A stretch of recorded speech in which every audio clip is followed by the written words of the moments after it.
रविन्द्रनाथ को डायरी में लिखा कि आज मुझे एक बोध हुआ। ये छोटी सी टिमटिमाती रोशनी चांद को भीतर ना आने देती थी।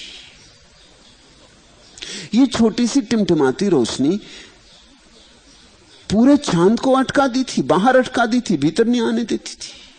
इसके बुझते ही, ये क्षुद्र के मिटते ही विराट भीतर चला आया, अपूर्व सौंदर्य भीतर चला आया। और मैं भी कैसा अंधा सौंदर्य शास्त्रों किताब में खोज रहा हूं, वो बाहर निकल आए। पूरा चांद आकाश में, एकांत नदी पर बंधा हुआ बज रहा, सब तरफ सन्नाटा, पक्षी भी सो गए, मनुष्यों का कोई पता नहीं, गांव ग्राम सो गए। उस अपूर्व सन्नाटे में, उस शांत स्निग्ध रात्रि में सौंदर्य बरस रहा था। पहले तो चांद की किरणें भीतर आ गई, जैसे ही मोमबत्ती बुझी रंध्र रंध्र से। फिर जब चांद भीतर आ जाए तो तुम्हें बाहर ले जाएगा। जब चांद भीतर आ जाएगा तो उसी की किरणों के सहारे तुम बाहर आ जाओगे। वो तुम्हें बाहर बुलाएगा, निमंत्रण मिल गया, अब तुम रुक ना सकोगे। रविन्द्रनाथ को बाहर आना पड़ा, थके मांदे थे, सोने की तैयारी कर रहे थे, इसलिए मोमबत्ती बुझाई थी। लेकिन अब ये चांद जो बुलावा देने आ गया, ये जो भीतर आ गई किरणें इसकी, ये जो किरणों का तिलिस्म, ये जादू भर गया कमरे में, वो बाहर निकला है। उस रात उन्होंने अपनी डायरी में लिखा कि जब तक मनुष्य के भीतर अहंकार की मोमबत्ती जलती रहती, तब तक परमात्मा प्रवेश नहीं कर पाता, बाहर अटका रहता। और वो अहंकार की मोमबत्ती में हम कितने शास्त्र टटोलते, कितने शास्त्र खोजते, और सत्य चारों तरफ मौजूद है, और सत्य को हम खोजने निकलते, और सत्य ही सत्य है, सब तरफ वही है, और हम उसी को खोजने निकलते, जैसे कहीं और हो, जैसे कहीं और जाना हो। निर्बल के बलराम का अर्थ है तुम्हें यह समझ में आ जाए कि मैं नहीं हूं। यह दावा मैं का खो जाए, यह दावा ही है, इसमें कोई असलियत नहीं है, यह सिर्फ ख्याल है। मगर ख्याल भी बड़ी असलियत ले लेते। अगर बहुत दिन तक ख्यालों को पकड़ के हम बैठे रहें तो यथार्थ बन जाते। ख्याल ही है। तुम्हें अगर किसी ने कह दिया कि इस रास्ते से मत गुजरना, यहां मरघट है, चाहे मरघट ना हो।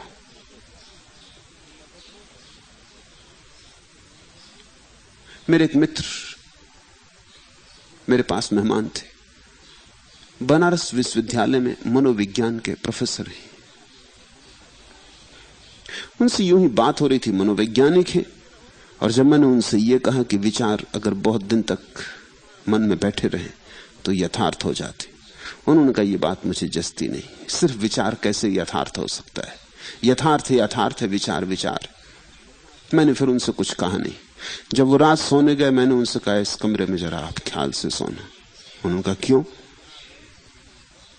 मैंने कहा इसमें एक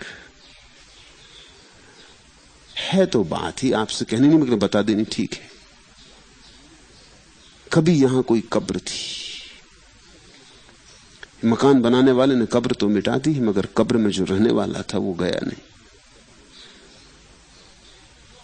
वो कभी कभी रात में अभी भी आ जाता है। अरे उन्होंने कहा आप भी क्या बातें कर रहे हैं, आप जैसा आदमी और ऐसी बातें कर रहे हैं। मैंने कहा कि करनी तो नहीं चाहिए, मैं करना भी नहीं चाहता, मैं खुद भी नहीं मानता था, लेकिन जब प्रत्यक्ष हुआ तो अब मजबूरी है। फिर आपको ना बताऊं, फिर सुबह आप कहें कि बताया नहीं, चेताया नहीं। आप पहली दफा इस मकान में आए, जो इसमें आते हैं उनको तो पता है, दोबारा आपको नहीं कहूंगा। और फिर मेरी बात मानने की जरूरत नहीं, आप तो निश्चिंत सोइए, आप मत मानिए। मगर है, और कभी कभी चादर खींचता है, कभी मुंह से चादर उघाड़ देता है, कभी एकदम आके सामने खड़ा हो जाता है। उन्होंने कहा आप भी कहां की बातें कर रहे हैं, आपसे मैंने कभी आशा ही नहीं की थी कि आप भूत प्रेत में मानते होंगे। मैंने कहा मैं क्या करूं, मानता मैं भी नहीं हूं। फिर तो मैं सो गया, और रात 2 बजे उन्होंने जो चीख मारी तो गया उनके कमरे में, वो बेहोश पड़े थे। पानी छिड़कवाना पड़ा, हवा करनी पड़ी, बामुश्किल होश में आए। मैंने पूछा क्या हुआ? उन्होंने कहा कि हद हो गई, मैं भी मानता नहीं, मगर है कोई। बराबर मैंने उस कोने में खड़ा देखा, और जब मैंने खड़ा देखा तो मैं घबरा गया। मैंने कहा कोई भी नहीं है, मैं सिर्फ आपके प्रश्न का उत्तर दिया। विचार भीतर बैठ जाए तो यथार्थ हो जाता है। वो तो बड़े नाराज हुए, उन्होंने कहा ये भी कोई बात हुई,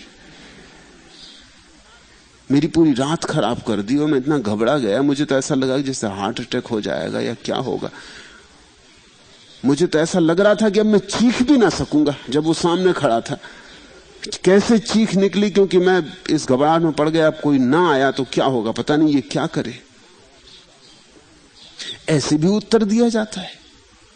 मैंने कहा ऐसे ही उत्तर दिया जाता है, और तो कोई उत्तर नहीं। ये कोई भी नहीं है यहां, अब आप मुझे सो जाइए। उन्होंने कहा नहीं, मैं आपके कमरे में आता हूं। अब आप कितने ही कहो, इस कमरे में मैं सोने वाला नहीं हूं। पर मैंने कहा यहां कोई भी नहीं। उन्होंने कहा हो या ना हो, मुझे सोना है, तो मैं इस झंझट में नहीं पड़ता। ये कोई विवाद का मसला नहीं, मुझे मेरी पूरी रात खराब मत करो। मैं बहुत घबरा गया। एक दफा तुम किसी बात को स्वीकार कर लो, तुम्हारी स्वीकृति के कारण ही हो जाती, एक सम्मोहन पैदा हो जाता। तुम्हारी जिंदगी में बहुत से यथार्थ ऐसे ही हैं जो तुमने स्वीकार कर लिए, बस स्वीकार कर लिए तो हैं। जिस दिन अस्वीकार कर दोगे उसी दिन नहीं हो जाएंगे। ये अहंकार मनुष्य के सबसे बड़े सम्मोहनों में से एक है। ये सबसे बड़ी हिप्नोसिस है। ये हमने मान रखा है और जन्मों जन्मों से इसको संभाला है, इसलिए बहुत मजबूत हो गया है। बिल्कुल नहीं, हवा है, बस हवा है, लेकिन बहुत गहरे बैठ गया है। अफवाह है, तुम हो नहीं, तुम्हारा होना एक अफवाह है।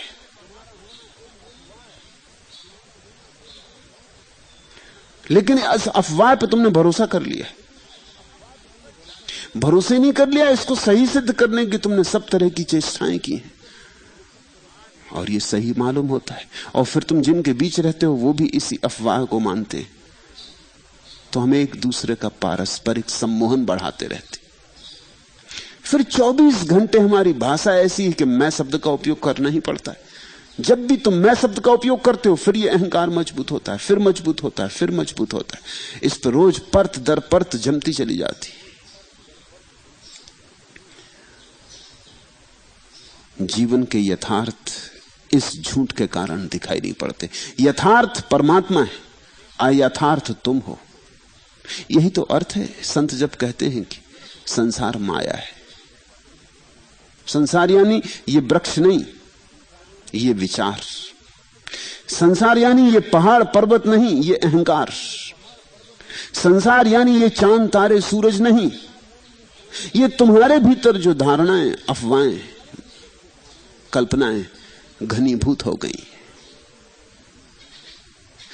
इन घनीभूत धारणाओं के विसर्जन का नाम ध्यान है, भक्ति है। और तब अचानक दिखाई पड़ता है कि सब तरफ राम का ही बल है, तुम में भी, औरों में भी, सब तरफ उसी एक का बल है। और स्वभावतः जब तुम नहीं बचते तो फिर कैसी दीनता। निर्बल के बलराम। तब जो भी होता है शुभ है, क्योंकि परमात्मा से होता है। जो भी होता है सुंदर है, उसके हाथ से असुंदर हो ही कैसे सकता है। फिर तो मृत्यु भी आती है तो वरदान है। अभी तो जीवन भी अभिशाप है। इस अहंकार के कारण जीवन भी अभिशाप हो गया है, और फिर तो मौत भी आती है तो वरदान है। फिर तो वरदान ही घटते हैं और कुछ घटता ही नहीं। फिर तो आशीष ही बरसते हैं और कुछ बरसता नहीं, क्योंकि और कुछ बरस सकता नहीं।